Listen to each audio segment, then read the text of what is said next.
পেশা একজন ব্যাংকার আশিক চৌধুরী সিঙ্গাপুরের একটি বহুজাতিক প্রতিষ্ঠানের ফাইন্যান্স বিভাগে কর্মরত। তবে ব্যাংকার হলে শখ ছিল আকাশে উড়বেন। যুক্তরাজ্য 1 বছর প্রশিক্ষণ নেওয়ার পর হয়ে ওঠেন লাইসেন্স প্রাপ্ত প্রাইভেট পাইলট। কিন্তু বিমানে চড়ে নয়, তিনি যে উড়তে চেয়েছেন পাখির মতো করে, তাই সবশেষে থাই স্কাই অ্যাডভেঞ্চার নামক একটি প্রতিষ্ঠান থেকে প্রশিক্ষণ নিয়ে অর্জন করেন স্কাই ভার্ডের লাইসেন্স। বলা হয়েছিল এই লাইসেন্স দেখিয়ে অন্যের সহযোগিতা ছাড়াই বিশ্বের যে কোনো দেশে স্কাই ড্রাইভিং করতে পারবেন আশিক। সেই সুযোগটি দারুণভাবে কাজে লাগিয়েছেন বাংলাদেশেই তরুণ। বিমান চলাচলে সর্বোচ্চ উচ্চতা থেকে উঁচুতে উঠে ঝাঁপ দিয়ে আকাশে মেলে ধরেছেন দেশের পতাকা, ভেঙেছেন 2টি বিশ্ব রেকর্ডও।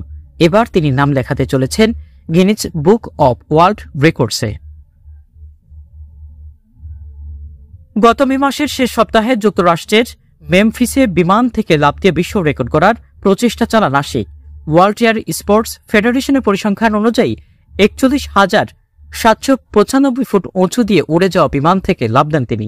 37,297 ফুট উচ্চতায় নেমে এসে বাংলাদেশের জাতীয় পতাকা মেলে ধরেন। এরপর 2 মিনিট 50 সেকেন্ড পতাকা ধরে রাখেন। মাটি থেকে প্রায় 5,000 ফুট উঁচুতে থাকা অবস্থায় ভূমিতে অবতরণের জন্য প্যারাশুট খোলে। গিনেস ওয়ার্ল্ড রেকর্ডসের লংগেস্ট আউটডোর ফ্লাইট ফ্রিফল এবং greatest distance freefall with a banner or flag নামক 2টি রেকর্ডের ক্যাটাগরিতে আবেদন করতে পারবেন আশিক।